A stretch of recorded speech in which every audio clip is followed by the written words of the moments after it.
주셨으므로 백성들과 나라들과 언어가 다른 모든 사람들이 그의 앞에서 떨며 두려워하였으며 그는 임의로 죽이며 임의로 살리며 임의로 높이며 임의로 낮추었더니 그가 마음이 높아지며 뜻이 완악하여 그만을 행함으로 그의 왕위가 폐한바 되며 그의 영광을 빼앗기고 사람 중에서 쫓겨나서 그의 마음이 들짐승의 마음과 같았고 또 들나귀와 함께 살며 또 소처럼 풀을 먹으며 그의 몸이 하늘 이슬에 젖었으며 지극히 높으신 하나님이 사람 나라를 다스리시며 자기 뜻대로 누구든지 그 자리에 세우시는 줄을 알기에 이르렀나이다. 벨사살이여 왕은 그의 아들을 주어서 이것을 다 알고도 아직도 마음을 낮추지 아니하고 도리어 자신을 하늘의 주제보다 높이며 그의 성전 그릇을 왕 앞으로 가져다가 왕과 귀족들과 왕후들과 후궁들이 다 그것으로 술을 마시고 왕이 또 보지도 듣지도 알지도 못하는 금, 은, 구리, 새와 나무, 돌로 만든 신상들을 찬양하고 도리어 왕의 호흡을 주장하시고 왕의 모든 길을 작정하시는 하나님께는 영광을 돌리지 아니한지라. 이러므로 그의 앞에서 이 손가락이 나와서 이거를 기록하였나이다. 기록된 글자는 이것이니 곧 메네, 메네, 데겔, 우바르신이라. 그들을 해석하는데 메네는 하나님이 이 왕의 나라의 시대를 쓰셔 그것을 끝나게 하셨다 하니요. 데겔은 왕을 저울에 달아보니 부족함이 보였다 하며 왕의 나라가 나뉘어서 메대와 바사 사람에게 분바되었다 함이니이다 하니. 예. 오늘 이 말씀을 중심으로 메네 메네 데겔 우바르신이라는 제목으로 함께 은혜를 나누기를 원합니다. 오늘 이 성경은 다니엘이 기록하고 있습니다. 다니엘은 어떤 사람인지 우리가 다니엘서를 보면서 몇 번 들으셨을 거예요. 이스라엘의 귀족 출신으로 바벨론의 포로가 되어서 포로로 생활하던, 근데 포로로만 살았던 것이 아니라 그 나라의 총리가 되어서 나라를 다스리던 그런 사람입니다. 그러니까 이스라엘의 멸망 이후 히스기야 왕이 하나님 앞에 정직히 행하였습니다. 역사를 잘 아는 것처럼 히스기야 왕이 하나님 앞에 나가 기도했더니 하나님이 도우셔서 북이스라엘을 멸망시킨 아수르의 손으로부터 구원해 주셨습니다. 그것뿐만 아니라 그에게 특별한 은혜를 더하셔서 그 노년에 아이를 하나 주셨습니다. 그 아이가 므낫세라는 왕이죠. 이 히스기야가 그렇게 하나님 앞에 정직하였으나 므낫세는 히스기야가 죽은 다음에 왕이 되었지만 어릴 때부터 하나님을 섬기지 않고 우상을 숭배합니다. 불순종과 불신앙으로 살아갑니다. 죄를 지었다는 거예요. 하나님을 떠나 범죄했습니다. 사실은 아들은 누구를 닮기 마련입니까? 아버지를 닮기 마련입니다. 그런데 이 히스기야와 므낫세는 너무 다른 거예요. 그 원인이 무엇일까 생각해 보았습니다. 히스기야 노년에 아들을 낳고 나서 그가 조금 교만해졌습니다. 그 교만의 영향이 아니었을까. 므낫세 스스로도 자기가 높은 줄 알았습니다. 그렇지만 므낫세는 하나님 앞에 범죄하였고 하나님이 그를 멸하시는 것을 봅니다. 오랫동안 왕이 되었지만 그 므낫세의 죄악 때문에 남유다도 멸망하게 되어집니다. 또 므낫세 이후에 나타나는 왕, 여러 왕들이 있잖아요. 아몬, 요시야, 그 다음에 여호아스, 여호야김, 여호야킨, 시드기야, 이 6 왕들이 있었는데 이 왕들이 있었지만 그 왕들 가운데 요시야 한 사람을 제외하고는 모두가 므낫세의 길, 즉 북이스라엘의 왕 여로보암의 길을 따라갑니다. 그 길은 어떤 길인가 하면 하나님을 믿지 않습니다. 우상을 숭배합니다. 불신앙과 불순종으로 살아갑니다. 그래서 망하는 길이잖아요. 요시야가 하나님 앞에서 홀로 선전했습니다. 열심히 하나님을 믿어보려고 했습니다. 그러나 요시야의 힘으로는 역부족이었습니다. 결국 그도 어린 나이에 죽고 그에게 자녀들이 있었지만 그 자녀들이 그 이후로 왕이 다 되었지만 그 왕들은 하나같이 다 하나님을 떠나서 자기 마음대로 살아가는 거예요. 성경이 증거합니다. 여로보암의 길로 갔다, 므낫세의 길로 갔다, 범죄하였다 라고 말씀하고 있습니다. 그래서 그들의 범죄로 인해서 하나님이 남유다도 멸망시키잖아요. 근데 아수르가 아니라 아수르를 멸망시킨 바벨론이라는 나라에 의해서, 우리가 역사적으로 보면 바벨로니아라는 나라에 의해서 멸망을 받게 되어집니다. 바벨론 초대 왕 느부갓네살이 왕이 되어서 애국과의 전쟁을 치릅니다. 근데 바벨론의 느부갓네살 왕의 아버지는 애국과 전쟁에서 졌어요. 그 전쟁으로 인해서 져서 시름시름 앓다가 죽었어요. 그래서 느부갓네살은 그 원수를 갚기 위해서 전쟁을 일으켜서 애국과 싸웠어요. 그러다가 이겼어요. 근데 내려가는 길에 이겼는데 북이 이스라엘 위쪽에서 이겼으니까 이제 애굽에 내려가는 거 쫓아가다가 유다라는 나라가 있는 거예요. 아, 이 나라까지 내가 삼키자. 그래서 그 나라를 쳤어요. 그때가 남유다 므낫세 이후에 왕이 되어진 여호야김이 다스리던 시대예요. 그래서 이 시대에 바벨론이 쳐들어와서 남유다를 쳤는데 누가 이겼을까요? 바벨론이 이겼어요. 그래서 그 나라 왕에게 경고를 합니다. 애굽을 쫓아가지 말고 바벨론을 따르라. 그렇게 이야기를 했어요. 그리고 많은 사람들을 포로로 잡아갑니다. 그 가운데 잡혀간 사람이 다니엘이라는 사람이에요. 그때로부터 70년 이스라엘 회복되는 시기잖아요. 그래서 그렇게 잡혀가고 바벨론 왕 느부갓네살 왕이 가면서 많은 사람들을 포로로 잡혀가고 므낫세가 왕으로 있다가 여호야김이 왕으로 있다가 그렇게 오랜 세월을 그가 왕으로 살아가지 못합니다. 근데 이렇게 이 나라가 멸망의 길로 걸어가게 된 이유에 대해서 열왕기 하라는 성경에서 이렇게 이야기를 하고 있더라고요. 열왕기하 24장 3절 그러니까 여호야김이 바벨론의 침공을 받고 나서 많은 사람이 포로로 잡혀간 이후에 그 원인이 무엇인가를 성경이 설명하는데 이렇게 이야기를 합니다. 이 일이 유다에 임함은 유다가 바벨론의 침공을 받는 것은 곧 여호와의 말씀대로 그들을 자기 앞에서 물리치고자 하심이니 이는 므낫세에 지은 모든 죄 때문이며 므낫세 한 사람이 길을 잘못 가니까 그 뒤를 따라가는 모든 사람들도 다 같이 멸망했다는 거예요. 그러니까 첫 번째 선 사람이 중요하잖아요. 그 므낫세의 죄 때문에 여호야김이 하나님을 떠났고 그래서 바벨론의 침공을 받고 많은 사람이 포로로 잡혀가니까 그 스트레스 때문에 이 여호야김이 일찍 죽습니다. 그의 아들이 왕이 됩니다. 여호야김. 근데 여호야김이 왕이 됐는데 바벨론의 인정을 받지 못했거든요. 바벨론의 왕이 아니 이것들 봐라. 자기들 마음대로 왕을 세워. 그래서 또 어떻게 하는 거예요? 2차 침공을 하는 거예요. 근데 이 여호야김도 여호야김 므낫세처럼 하나님 앞에 악하였다라고 성경에 기록합니다. 그래서 하나님 보시기 악하니까 바벨론을 하나님이 이용해서 또 두 번째 2차 침공을 하게 되는 거예요. 그래서 여호야김이 바벨론에게 져서 잡혀갑니다. 많은 신하들이 또 잡혀갑니다. 그 잡혀갈 때 기술자들, 능력 있는 사람들 이런 사람들을 다 같이 잡혀갔다라고 성경이 기록하고 있습니다. 그때가 바벨론 왕 8년째 바벨론 왕 느부갓네살 1년째 1차 침공을 하고 8년째 2차 침공을 하는 거예요. 그렇게 하고 나니까 많은 사람들, 능력 있는 사람들 다 잡혀가니까 이스라엘에 남는 사람은 별거 없는 거예요. 그리고 시드기야라는 사람으로 마지막 남유다의 왕으로 세워놓고 갑니다. 그랬더니 시드기야는 바벨론 왕이 세운 왕이니까 그때가 여호야김이 왕이 된 지 3개월밖에 안 될 때거든요. 그러니까 여호야김은 3개월만 다스리다가 포로가 되어졌어요.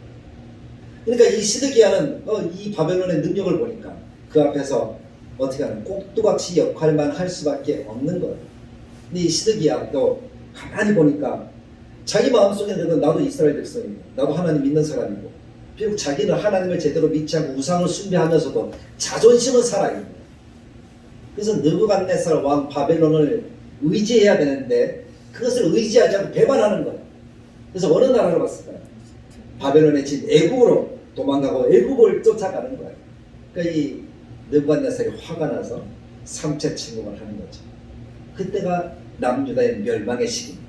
시드기야 왕을 끝으로 남유다는 멸망을 받게 되어집니다. 결국 그들의 멸망의 원인은 뭐예요? 므낫세가 길을 잘못 가고 그 길을 따르는 많은 사람들이 똑같이 그 길을 가서 하나님을 믿지 않고 하나님을 의지하지 않고 불신앙과 불순종으로 살아가니까 결국에는 그들이 멸망을 받을 수밖에 없었다라는 것입니다. 그것이 남유다의 마지막 히스기야 이후에 이루어진 그러한 역사의 기록들입니다. 1차 침공 때 다니엘이 포로로 잡혀가고 2차 침공 때 여호야김 왕과 함께 에스겔을 포함해서 많은 사람들이 포로로 잡혀갔죠. 그리고 아직 남유다는 멸망하지 않았지만 이스라엘의 역사책은 이제는 유다 땅이 아니라 어디로 옮겨집니까? 다니엘에서 보면 다니엘 바벨론으로 옮겨져서 거기서 하나님 나라의 역사가 이어져 가는 거예요. 그것이 하나님께서 구약 성경 마지막 부분, 마지막 역사를 통해서 보여주시는 하나님의 나라의 비밀입니다. 다니엘을 통해서 우리는 하나님의 나라 그 삶들을 보게 되는 거죠. 근데 그 삶들이 범죄함으로 인하여서 살아가는 결과가 좋았다, 비참했다 이렇게 이야기를 하잖아요. 어떤 부분이었습니까? 그들의 삶이 좋았습니까? 비참했습니까? 비참했죠. 그들이 포로로 잡혀갔다 하는 것이 그게 좋은 일은 아니잖아요. 근데 포로로 잡혀갔다, 죄악 때문이다, 하나님을 믿지 않아서다, 그러면 깨달아야 되는데 많은 사람들이 깨닫지 못하는 거예요. 그들의 삶이 또 힘들었어요. 자유도 없었고 비참하고 힘들었고 자기의 이름도 제대로 쓸 수가 없었어요. 집에서는 이스라엘식 이름을 부르지만 공직석상에 나아가면 그들은 이름을 바꿔서 바벨론식 이름으로 불러야 되는 거예요. 대표적인 사람들이 다니엘, 하나냐, 미사엘, 아사랴 이 네 사람이잖아요. 다니엘에서 기록되는 사람입니다.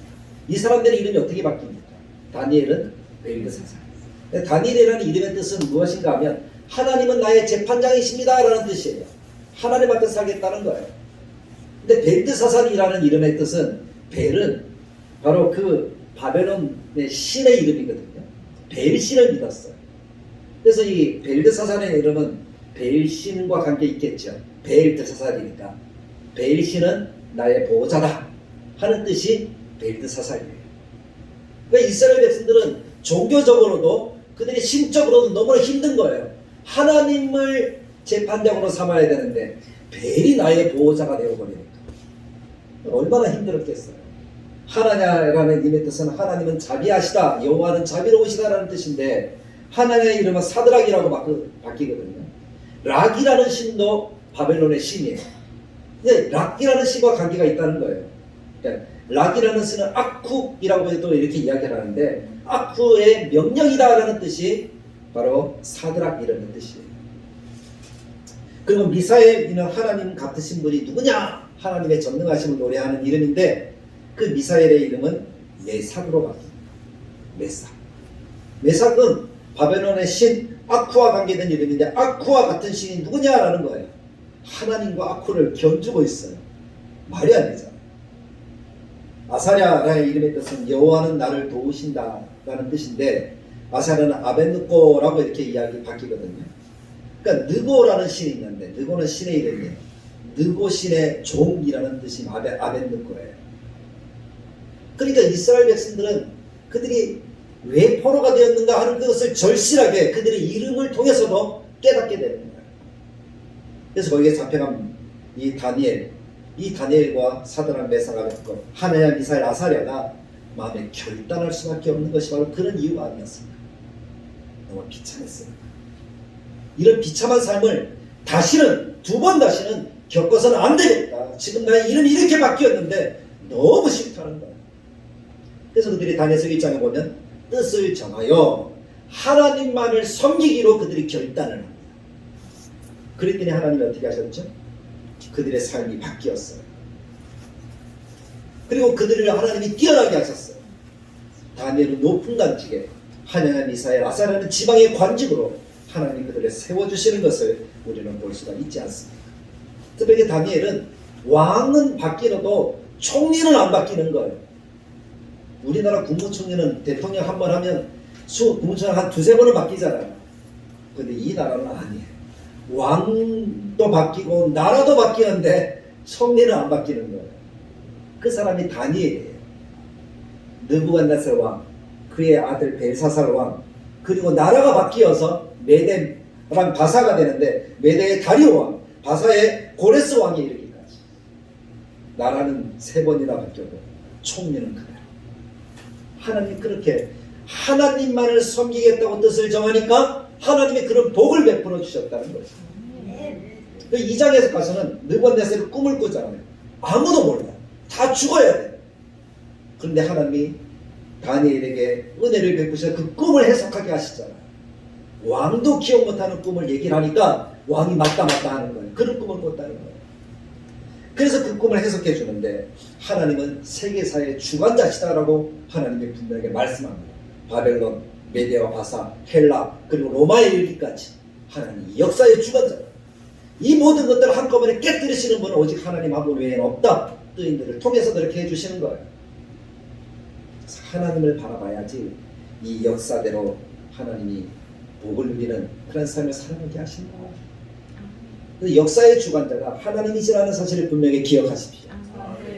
그리고 3장에 넘어가서는 이제 친구들의 이야기입니다. 하냐냐, 미사야, 아살의 이야기예요.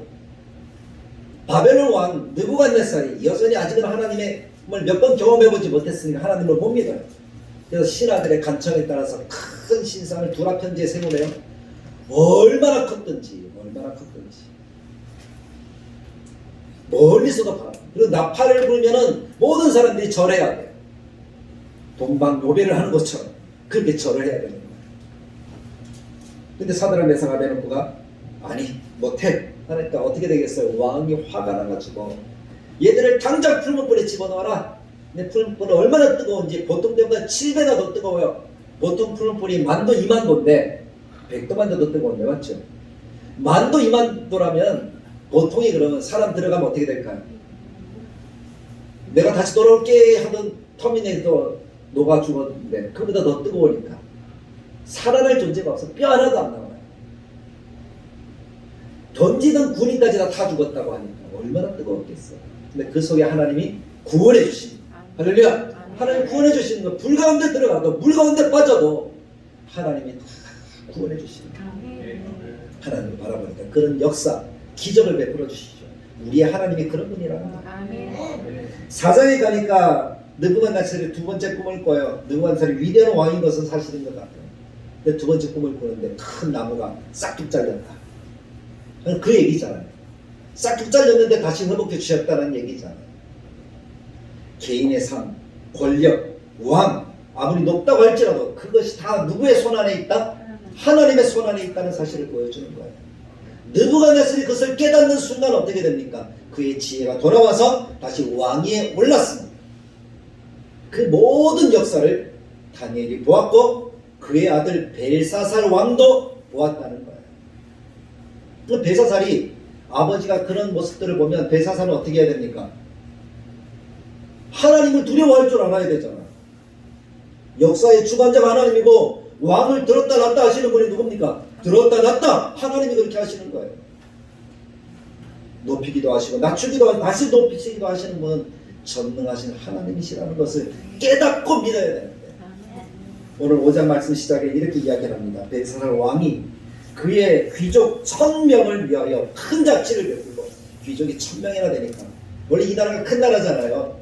어마어마하게 큰 나라니까 127도가 있다 그러니까 대단한 나라잖아요. 귀족들도 많았을 거예요. 다 모았어요. 그 사람들이 다 들어 잔치를 하려고 그러면 얼마나 넓어야 될까요?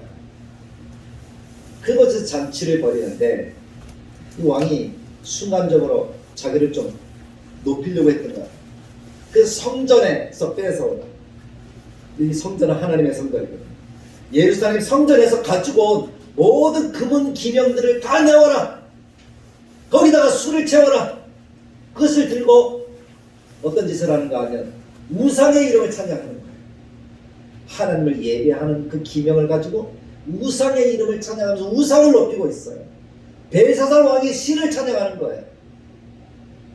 그러니까 하나님이 그 모습을 보면서 그 짓을 보면서 하나님이 좋아하셨을까요? 너무나 하나님이 안 좋아하시는 거예요. 그래서 하나님이 벨사살 왕과 거기에 모인 1,000명 이상이 되는 수많은 사람 앞에서 갑자기 하늘에 손가락이 나타나서 글씨를 막 써는 거예요. 그것을 누가 봤어요? 벨사살 왕 혼자 봤나요? 거기에 나온 1,000여 명의 모든 귀족들이 수종드는 모든 사람들이 다 그 모습을 지켜보았다. 그러면서 그 모습을 보는 순간 여러분들 어떨까요? 잔치를 벌이는데 손이 갑자기 나타나 글씨를 써요. 저 글씨는 글씨를 막 써요. 근데 무슨 글씨인지 모르겠어요. 그러면은 행복할까요? 아니면 너무나 무서울까요? 무섭겠죠. 벨사살 왕도 무서워하고 신하들도 무서워하는 거예요. 왜냐하면 이런 어리석은 짓을 하고 있으니까. 그래서 똑똑하다고 하는 박사들을 불러서 수객들을 불러서 점쟁이를 불러오게 합니다. 야, 저 글씨가 무슨 뜻이냐? 저기 무슨 뜻이야? 한번 읽어봐라. 해석해봐라. 저것을 읽고 해석하면 높은 관직을 주겠다. 나라의 절반이라도 주겠다. 왕이 그렇게 하고 있어. 근데 점쟁이들과 수익들이 와서 딱 보니까 아는 글씨예요, 모르는 글씨예요? 아는 글씨 같은데 하나도 모르겠는 거예요. 그 말은 모른다는 말이잖아요. 아는 글씨 같은데 읽을 수가 없는 거예요. 그러니까 왕은 더 두려운 거예요. 더 초조해진 거예요. 이게 무슨 징조인지 알아야 되겠네요. 근데 그때 때마침 왕비가 짠하고 들어오는 거예요. 거기에 왕비는 가담하지 않았는가 봐요. 왕비는 하나님을 알았는가 봐요. 왕비가 나타나서 벨사살 왕에게 이야기합니다. 왕이시여 왕이시여 뭘 그렇게 걱정하냐고. 왕의 나라에는 신들의 영이 있는 사람이 있지 않냐고. 그 사람은 모르는 것이 없고 그 사람은 모든 것들을 다 해석할 수 있지 않냐고. 벨사살은 다니엘을 중용하지 않았는가. 그래서 급하게 다니엘을 부릅니다. 다니엘이 와서 하는 이야기가 오늘 우리가 읽은 17절부터 28절까지 이야기잖아요.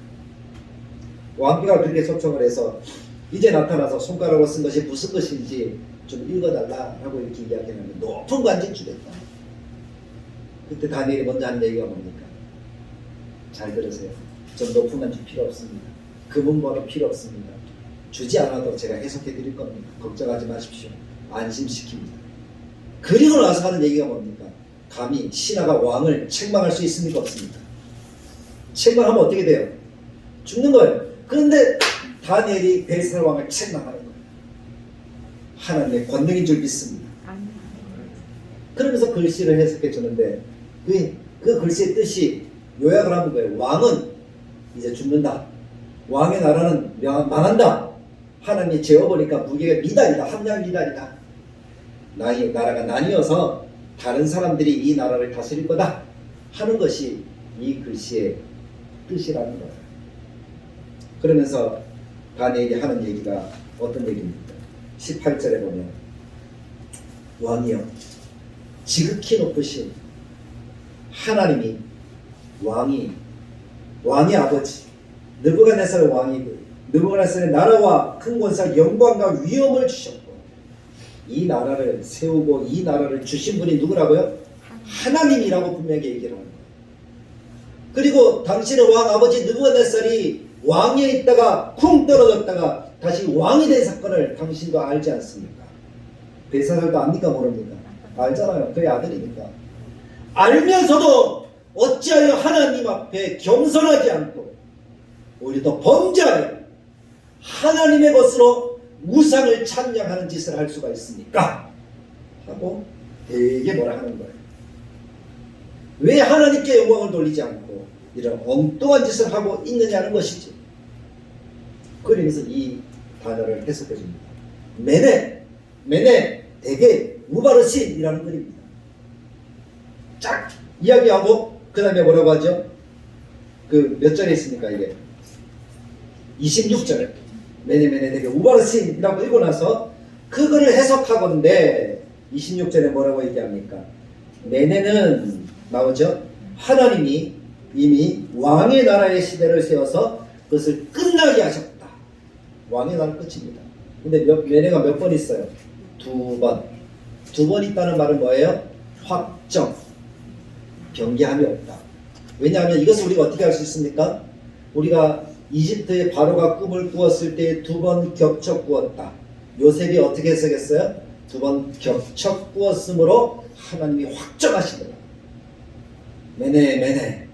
메네 하나를 단어를 가지고도 왕의 나라의 시대를 세워서 그것을 끝나게 하셨다는데 끝나게 하셨다 이런 말이잖아요. 대개는 저울에 달아보니 함량미달이다.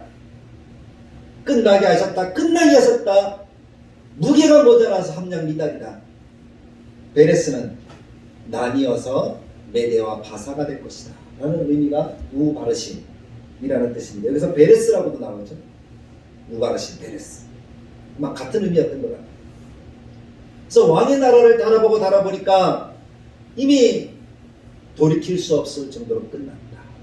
이게 엉뚱한 짓을 하고 있으니까 어떻게 또 두 번 다시 세우겠습니까? 이 교만을 어떻게 하겠습니까? 그래서 메대와 바사로 나뉘어질 것이다 라고 다니엘이 해석을 해주고 있습니다. 바로 그날 밤 30절 이렇게 이야기하죠. 벨사살이 왕이 된지 왕을 등극하고 나서 잔치를 벌이는 그날 밤 벨사살이 어떻게 되는 거예요? 죽는 거죠. 30절에 그날 밤에 갈대아 왕 벨사살이 죽임을 당하였고 메대 사람 다리오가 나라를 얻었는데 그때의 다리오는 62세였더라. 좀 연로한 다리오가 배반을 하였다는 것이겠죠. 근데 메대 역사 기록에 보면 이렇게 기록해요. 메대의 다리우스라는 역사책에 기록된 이름이거든요. 성경에는 다리우스가 으스의 군대가 바벨론 하수구를 통해 진입하여 잔치 벌이고 있을 때 진입하여 바벨론을 무혈점령했다. 벨사살 왕은 죽임을 당한다. 라고 이렇게 기록해요. 역사의 기록대로 성경의 기록대로 벨사살의 시대는 끝나고 메네메네 데겔 우베레스라는 그런 이러한 이야기대로 그 징조대로 성취되어진 것을 우리는 분명하게 볼 수가 있습니다.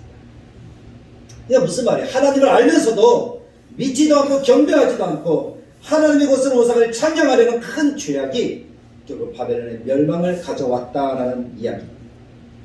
멸망뿐만 아니라 두 나라로 쪼개져서 메대와 바사가 됩니다. 하나님 왜 이 말씀을 우리에게 하고 있을까요? 역사의 주관자가 하나님이심을 보여주시면서 동일하게 우리 자신에게도 주신 말씀이니까요. 우리는 바벨론의 이 마지막 모습을 보면서 벨사살의 모습을 보면서 무엇을 느끼고 어떻게 생각하는가 하는 것을 하나님이 가지게 하시기 위함이에요. 하나님께서 다니엘을 통해서 세계사를 움직이는 주인공은 하나님이시다. 사람이 주인공이처럼 기록되지만 사실은 역사의 주관자는 하나님이시다. 개인의 흥망성쇠도 하나님이 주관하신다. 그러니까 우리 인생은 내가 잘났다, 내가 가졌다, 내가 똑똑하다 하는 것들을 내세우실 것이 아니라 전능하신 하나님을 전적으로 신뢰하며 믿음으로 살아야 한다라는 것을 우리로 깨닫게 하시기 위함입니다. 이것을 안다면 알면서도 믿지 않고 알면서도 경배하지 않고 알면서도 우상을 섬기면 결국 망한다. 인생은 망한다. 그것을 보여주시는 거예요. 그러면서 우리로 하여금 결단을 요구합니다. 그럼 우리는 어떻게 살아야 될까? 우리는 어떻게 해야 될까? 망하는 인생이 아니라 다니엘처럼 하나님이 높이시는 인생이 되려면 다니엘서 1장에 뭐라고 기록합니까? 다니엘은 바벨론 느부갓네살 왕 때부터 고레스 왕 때까지 그가 하나님의 영광을 누리면서 살았다라고 얘기를 하잖아요. 그런 삶을 살면 우리도 하나님이 어떤 분인 줄 알고 믿음의 결단을 해야 된다. 그리고 온전하게 예배하며 하나님의 나라를 지키는 주의 성수의 삶을 살아야 된다. 하나님의 기뻐하신 온전한 헌신의 삶을 살고 내가 할 수 있는 많은 것들을 하나님께 드릴 줄 아는 그러한 삶이 되어야 한다. 11조와 헌신의 삶을 우리들에게 강조하시는 거예요. 그리고 우리는 하나님의 것으로 나를 채우려고 하지 말고 하나님의 것으로 하나님께 영광 돌리는 그런 삶을 살아야 할 것이다. 그럼 다니엘처럼 하나님의 복을 누리며 하나님 앞에 아름다운 삶을 살아가도록 하나님이 역사해 주실 것이다 하는 그 말씀을 가슴속에 새기고 그 결단을 우리가 하는 오늘 이 시간이 될 수 있기를 간절하게 축복합니다. 그래서 은혜의 삶을 살고 하나님과 같이 복으로 또 번영하시고 아름답고 형통한